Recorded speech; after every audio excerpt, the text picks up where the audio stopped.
Olá, aqui estamos outra vez em nome do soberano Criador dos céus e da terra, o Senhor Jesus Cristo. Estamos dando prosseguimento à minha exposição da minha tradução de Lucas. Estamos agora no capítulo 4, perdoe-me o lapso, é 14, e verso 25. Jesus aqui vai definir o que é o discipulado. Eu vou ler dos versos 25 a 35, que com isso, aliás, termina o capítulo 14.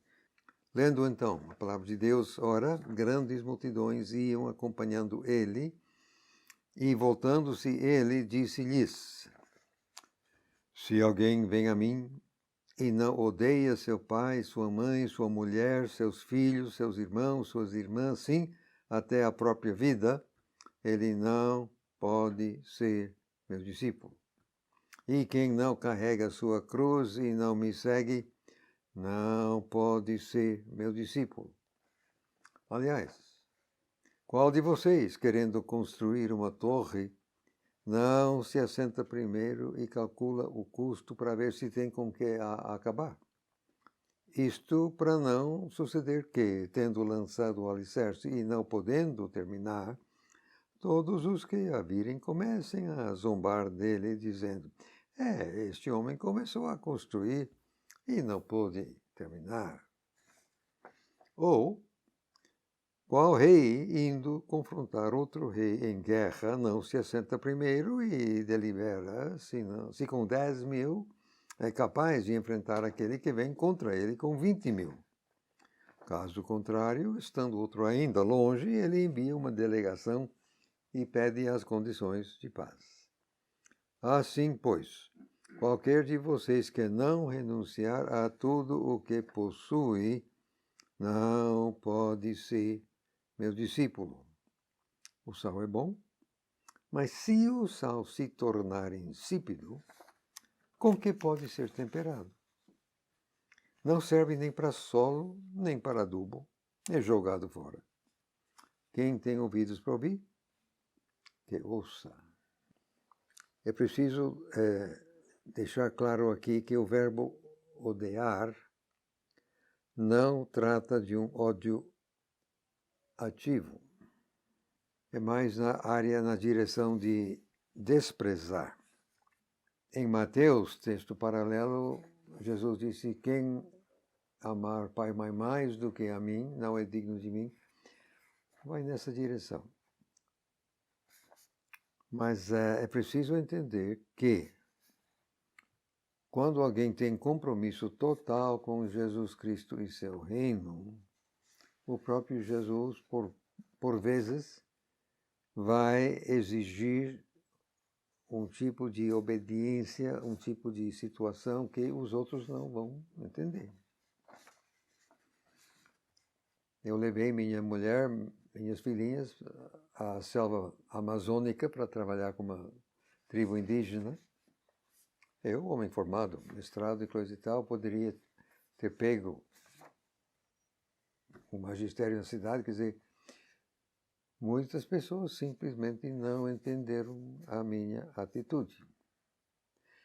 Uns e outros até lançaram mão do vocábulo odiar. Mas você deve odiar tua mulher, teus filhos, levar selva dentro da... Usaram exatamente essa expressão. E quantos missionários transculturais assim indo para outra terra, mas cujos pais não compartilhavam a visão e o compromisso dos filhos, não ouviram assim, na hora difícil da despedida, prestes a zarpar para outra terra, então ouviram dos próprios pais linguagem assim: não é meu filho, você odeia a gente, não faça isso, meu filho. Então, naquela hora eles lançam mão exatamente desse vocábulo: você odeia a gente. Então, você percebe que Jesus não está sendo, assim, ridículo, como queira dizer. Isso aqui é assim mesmo. Tem hora que os outros não vão entender e vão interpretar como descaso, se não coisa pior. Então, Jesus diz, o que ele está exigindo, obviamente, é compromisso total. Ele exige ser número 1 sem concorrência. Número 1 sem concorrência. Então, isso pode nos obrigar a fazer coisas que os outros não vão gostar, entender, enfim. Agora, o Senhor Jesus foi bastante objetivo, ele não escondeu assim o jogo. Questão de discipulado, ele foi muito claro. Isto aqui é que vai custar tudo, só isso. Verso 27, quem não carrega a sua cruz e não me segue, então não pode. E essa expressão no texto grego, não pode ser, é muito forte, é uma negação dupla. Não pode porque não pode, e fim de papo não pode. Agora, não carrega a sua cruz e não me segue, dá a entender que ficar sem cruz não é opção.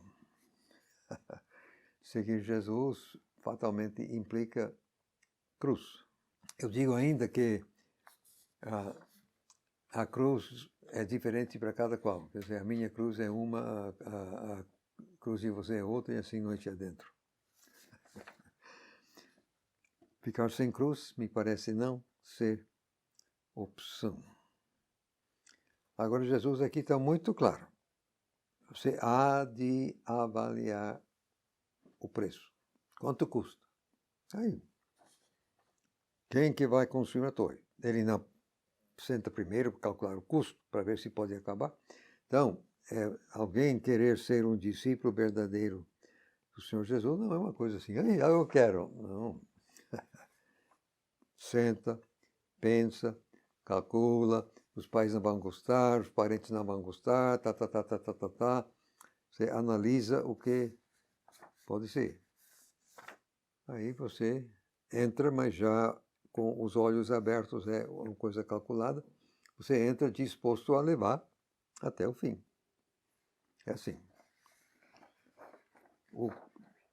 Os dois casos, quem vai construir uma torre, o rei, o outro já vem contra. Então, o rei não tem opção. Não é questão se vai ou se não vai. O outro já está vindo. O outro já está vindo e ele tem 15 mil. E o de cá só tem 10. Aí, vamos lá. Eu posso, não posso? E ele entendendo que não tem jeito, aí ele manda delegação pedindo. A questão óbvia, em ambos os casos, o sujeito avalia o que vai custar, se ele tem condições, se ele pode. Nada de oba-oba, não. Você vai analisar com calma o que vai fazer. Aí, no verso 33, Jesus não deixa sombra de dúvida. Ele está exigindo compromisso total, 100%. Assim, pois, qualquer de vocês que não renunciar a tudo o que possui, alguma outra Bíblia, tudo quanto tem, não pode ser meu discípulo. É uma renúncia, é isso que ele está exigindo. Agora, como a gente já viu em outro texto, quem seguir, Jesus promete o básico. O que comer, o que beber, o que vestir. Podemos entender, quem sabe, um abrigo básico. Eu posso dizer que funciona. Você estou com 86. Há pelo menos 60 anos eu estou vivendo sem um salário garantido definido. De mês em mês eu não sabia o que ia receber. Às vezes era mais, às vezes era menos. Eu comecei a vida como discípulo radical de Jesus, ainda era solteiro. Depois casei, depois Deus nos deu 2 filhas. Nunca eu passei fome, nem a mulher, nem as filhas passaram fome, nunca andamos assim nus, sempre tínhamos o que comer, o que vestir e outras coisas necessárias para fazer aquilo que Jesus exigia da gente. Eu digo a quem quiser ouvir, o que Jesus encomenda, Ele paga. O que Jesus encomenda, Ele paga, está garantido. Agora, se ele não encomendou, paciência. No meu caso, Jesus encomendou 2 mestrados, um doutorado. O que eu já andei de avião daria para circundar a Terra várias vezes. Eu já andei de avião com 1 motor, 2 motores, 3 motores, 4 motores. Avião que pousa na terra, que pousa na água, que faz todos os dois. Enfim, Jesus pagou tudo, eu não tenho nada. Então, que funciona? Funciona. Agora, luxo, Jesus não promete. Na selva, eu nem tinha como levar luxo para a selva. Lá não tem energia elétrica, a água correndo é que tem no Igarapé lá embaixo. À noite é com lamparina, coisa assim. Cozinhar era com lenha. Simplesmente você vai morar com índio, você tem que morar com ele. Você tem uma barraca de palha que nem. Agora, aqui em Brasília, não dá para ficar de barraco de palha, mesmo porque o zoneamento não admite. Isso não é permitido.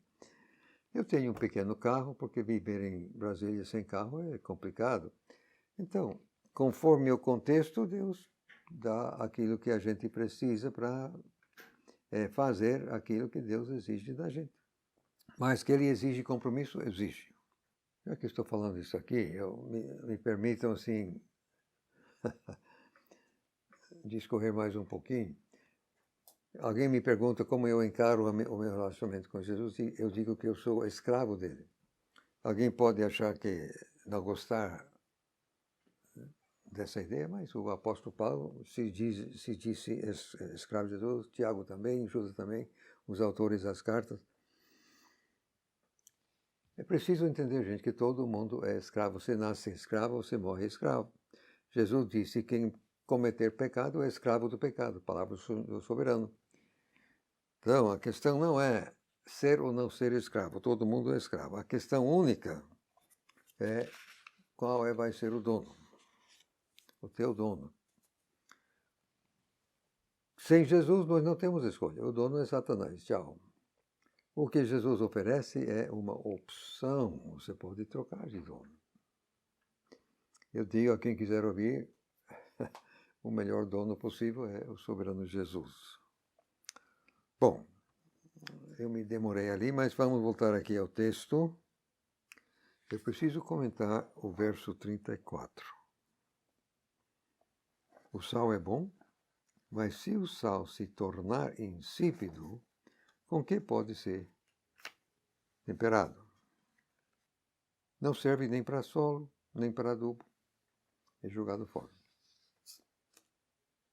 O Senhor Jesus disse que nós aqui havemos de ser sal e luz neste mundo.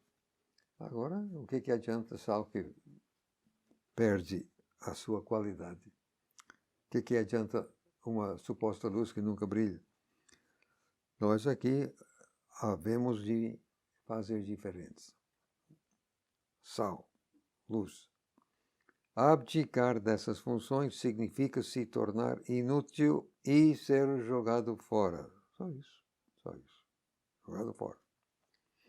Uma suposta neutralidade não é opção válida. Jesus disse, quem não é comigo é contra. Não tem dois lados, não tem neutralidade, não tem terceira via. Lá no finzinho de Apocalipse, falando das pessoas que não vão entrar na Cidade Santa, entre outras coisas está covarde. Covarde não entra. A primeira, mas Jesus, o que é isso? Covarde, assim, ao lado de assassino. Então, o que é isso? Mas é assim, Jesus disse em outro momento, ó, quem me negar na terra, eu vou negar diante do meu Pai. Pronto. Se Jesus te negar perante o Pai, você está frito, quer dizer, não tem jeito. Neutralidade não é opção. Covardia também não é opção, isto é, opção válida. É opção, mas não é recomendável. Prosseguindo.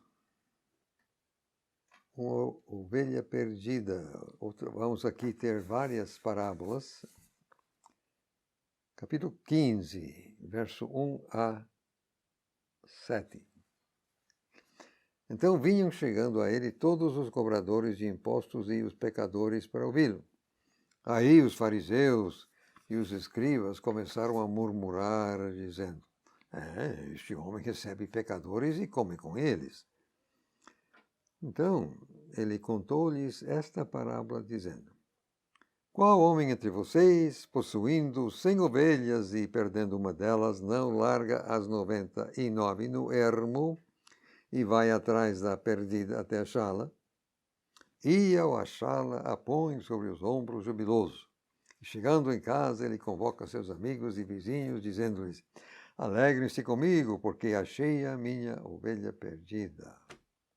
Eu vos digo que, de forma parecida, haverá mais gozo no céu por um pecador que se arrepende do que por 99 justos que não têm necessidade de arrependimento. Tem coisas aqui que havemos de comentar. A primeira é que os 99 não foram deixados num aprisco, num lugar seguro. Foram deixados no ermo, ou como diz a tua Bíblia, no deserto, ao mercê de feras. Quer dizer, se ele larga no ermo, no deserto, sem proteção, estão à mercê de feras.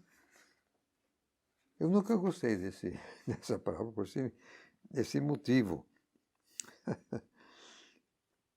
Eu vou deixar 99 ovelhas à mercê de feras para correr atrás de uma? Não, ele foi porque quis. Mas é que eu não tenho coração de pastor. Eu sou mestre. Pastor, minha ovelhinha. Então, agora, o verso 7, eu digo, me também maltrata um pouco, quer dizer, à primeira vista, não? A gente pode dizer, e Deus então prefere pecadores? No caso, para que ser justo. Se Deus prefere pecador, então seja um pecador. Porque fala aqui, haverá mais gozo no céu por um pecador que se arrepende do que por 99 justos que não têm necessidade de arrependimento. Mas, quer dizer que um pecador vale mais. O que é isso?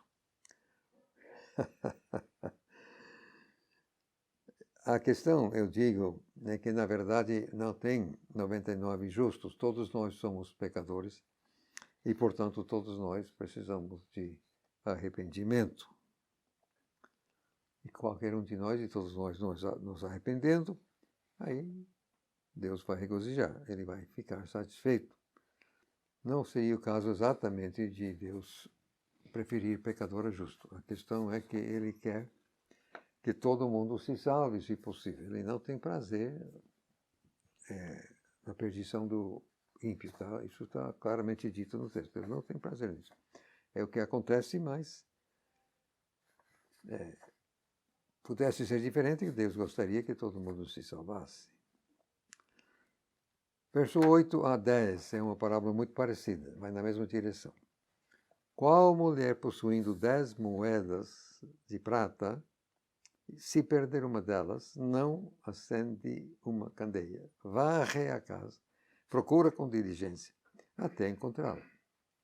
E encontrando-a, ela convoca suas amigas e vizinhas, dizendo: Alegrem-se comigo, porque achei a dracma que eu tinha perdido. Assim mesmo, eu vos digo, há gozo diante dos anjos de Deus por um pecador que se arrepende. Veja bem, gozo diante dos anjos. Então, quem está regozijando-se é o próprio Deus. Deus está se regozijando na presença dos anjos. Por um pecador que se arrepende. Essa é a questão. O arrependimento. Sem arrependimento também nada feito. Tem pessoas hoje em dia que pregam um evangelho falso sem arrependimento. Não vai funcionar não, gente. Sem arrependimento não vai não. Tem que haver arrependimento. Agora vamos a outra parábola, o filho perdido. Gente, eu vou ler a coisa toda, porque embora é comprido, mas é o jeito. Vai do verso 11 a 32. Aliás, com isso terminando o capítulo 15. Então ele disse: um certo homem tinha 2 filhos. E o mais novo deles disse ao pai: Pai, dá-me a parte da propriedade que me cabe. E ele lhes repartiu a propriedade. Não muitos dias depois, o filho mais novo, havendo convertido tudo, partiu para uma terra distante.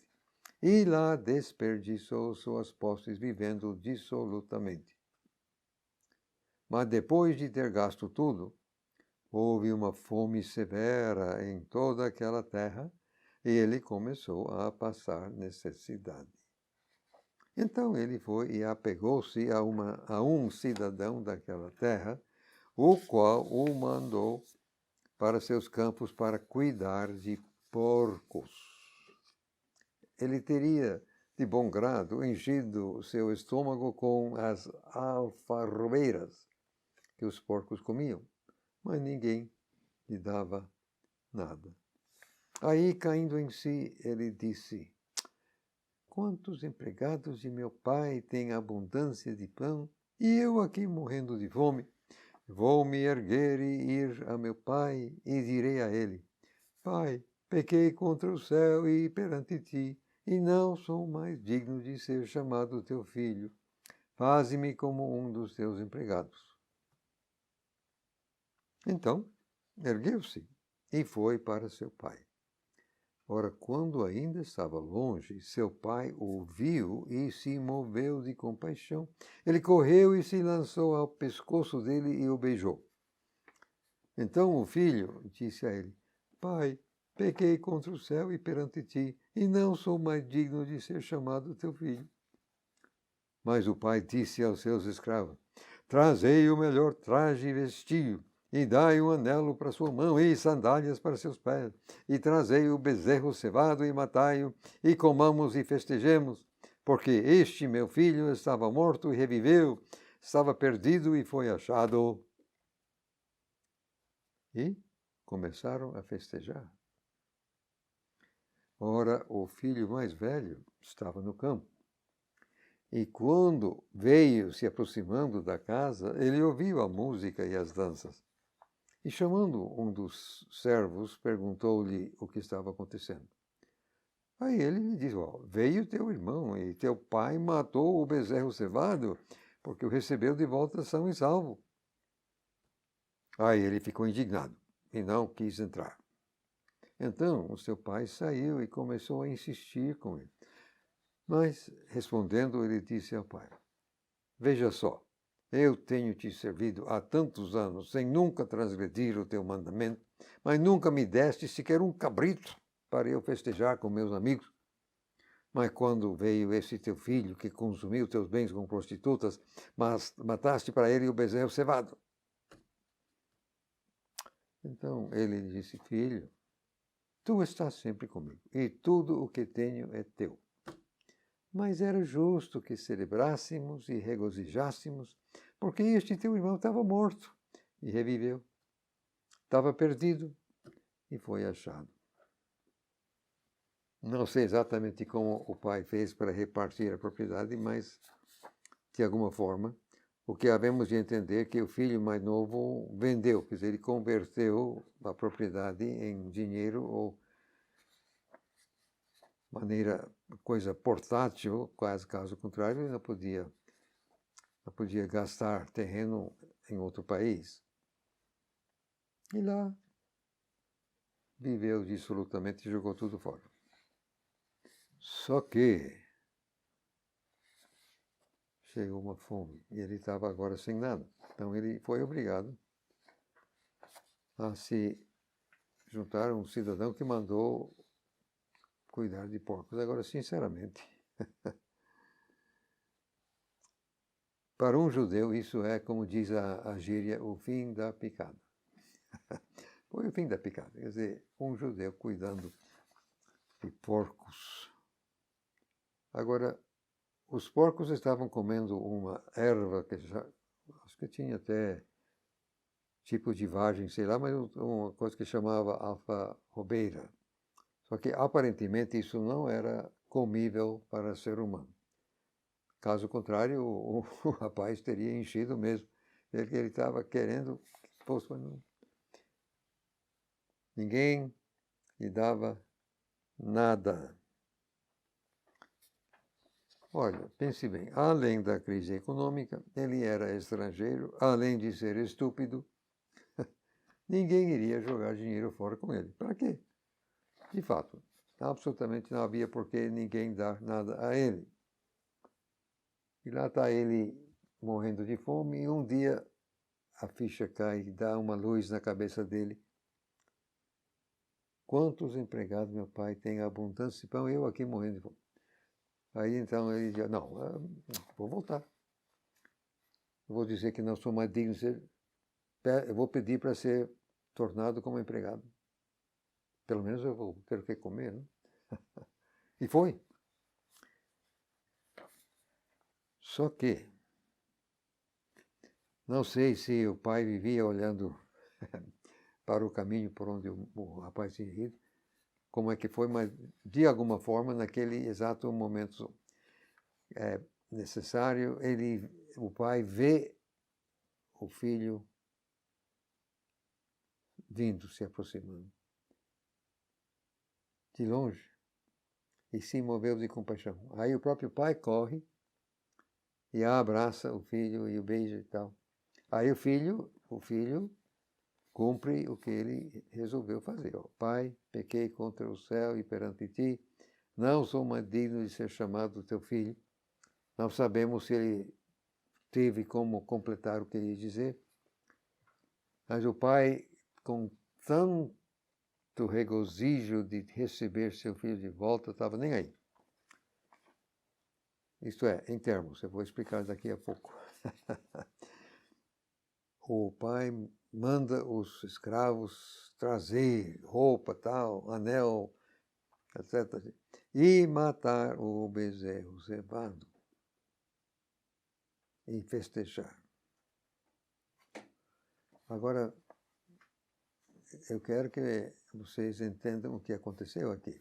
O bezerro cevado era uma coisa que estava aí para receber visita ilustre. Não era para ninguém comer qualquer dia, não. Isso aí era para momentos especiais. Eu digo que o pai tratou o filho como sendo visita, não como... Porque, caso contrário, para que colocar anel, o melhor traje, enfim, etc. Não, o pai tratou ele como se fosse visita ilustre. Você vai ver isso lá embaixo. É preciso entender que o pai estava tratando esse filho como se fosse visita ilustre. O bezerro cevado era para isso também, anel, melhor traje, enfim. Tanto a alegria e o gozo dele receber o filho de volta, como ele estava morto, reviveu. E então começaram a festejar. Aí o filho mais velho, ele chega, o que é isso? Aí um escravo explica, veio teu irmão, tal e tal. Teu pai matou o bezerro cevado, aí que está essa peça. O teu matou o... Ah, não. Aí, verso 28, o mais velho, ele ficou indignado e não quis entrar. O que podemos entender é que o servo entrou para informar o pai, ó, dono, senhor, o teu filho mais velho está lá fora, ele não quer entrar, não. Aí, então, o pai vai lá para conversar com o filho mais velho. Aí o filho reclama, eu não sei de você, mas eu dou razão a esse filho, mas ele não tinha razão. Bom, eu tenho te servido tantos anos sem nunca... Aí nunca tu me deste sequer um cabrito. Aí vem esse outro. Quer dizer, a reclamação estava certa ou não. Eu acho que o velho estava com razão sobrando Só que ele não entendeu o coração do pai, essa questão. Agora, atenção para a resposta do pai. 31. Filho, tu estás sempre comigo e tudo o que tenho é teu. Entendeu? Tudo o que tenho é teu. Mas era justo que celebrássemos. Então, podem ter certeza que no dia seguinte o filho mais novo foi para o campo trabalhar. De fato, o que ele falou era pura verdade. Ele não era mais digno de ser filho, então ele foi certamente tratado como empregado depois. Ele foi recebido como visita. Mas visita, você sabe, não é uma condição permanente. Para você ficar. Claro, não tinha mais nada para dar para ele. Ele já tinha levado a porção dele, tinha jogado fora. O pai disse ao velho, tudo que eu tenho é teu. Então, fatalmente, o mais novo, no dia seguinte, foi trabalhar. Mas, pelo menos, com barriga cheia. Quer dizer, agora ele tem pão para comer. O que ele não tinha antes. Agora, nem todo mundo entende o coração do pai. Eu digo que eu não entendo muito bem o coração de Deus Pai. Mas Deus Pai realmente é de uma longanimidade, é de uma graça, é de uma paciência simplesmente que a gente não entende. Quando a gente não estava nem mais querendo, mas Deus ainda está dando chance, oportunidade, enfim, até o último momento. Acho que o prazer maior que Deus tem é de roubar o lago de fogo. Alguém já está caindo lá dentro, então Deus pega e salva, resgata. Para esquecer o que realmente ele gosta. Ele não gosta de ver seu filho morrendo. Ele gosta de receber de volta. Então, mas mesmo assim ainda dou razão ao velho. Ele tinha queixa justificada. Só que ele não entendeu o coração do pai. E nem eu por vezes.